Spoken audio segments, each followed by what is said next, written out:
বাঁশখালীতে কাহারগোনা সংস্কার পরিষদের পুরস্কার বিতরণ অনুষ্ঠিত।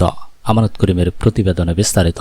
বাঁশখালী উপজেলার সামাজিক ও উন্নয়নমূলক সংগঠন কাহারগোনা সংস্কার পরিষদের উদ্যোগে মেধা ও মনন বিকাশের লক্ষ্যে কাহারগোনা প্রাইমারি ইবতেদায়ী এবং মাধ্যমিক দাখিল পর্যায়ে শিক্ষার্থীদের নিয়ে ইনডোর সাংস্কৃতিক ও পুরস্কার বিতরণ অনুষ্ঠান অনুষ্ঠিত হয়েছে।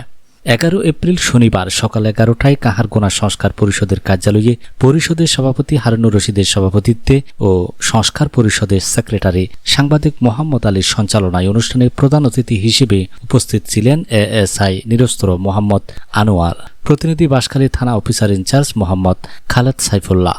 বিশেষ অতিথি হিসেবে উপস্থিত ছিলেন বাঁশখালী উপজেলা যুব উন্নয়ন কর্মকর্তা মোহাম্মদ শওকতুজ্জামান, 7 নং সরল ইউনিয়ন পরিষদের প্যানেল চেয়ারম্যান রোকসানা আক্তার, কাহারগোনা সংস্কার পরিষদ প্রতিষ্ঠাতা সদস্য ওমর কাজী, কাহারগোনা সংস্কার পরিষদের উপদেষ্টা ও আফ্রিকা প্রবাসী মোহাম্মদ নাসির, আফ্রিকা প্রবাসী ও প্রতিষ্ঠাতা সদস্য মোহাম্মদ দেলওয়াল, আফ্রিকা প্রবাসী প্রতিষ্ঠাতা সদস্য মোহাম্মদ ওয়াসিম, মোহাম্মদ ফারুক, আফ্রিকা প্রবাসী উপদেষ্টা ডাক্তার কাদের খান, বিশিষ্ট সাংবাদিক ও লেখক শিব্বির আহমদ রানা, আনোয়ারা বেগম স্কুল অ্যান্ড কলেজের প্রধান শিক্ষক ওবায়দুল হক সহ ছাত্রছাত্রী ও নেতৃবৃন্দগণ উপস্থিত ছিলেন।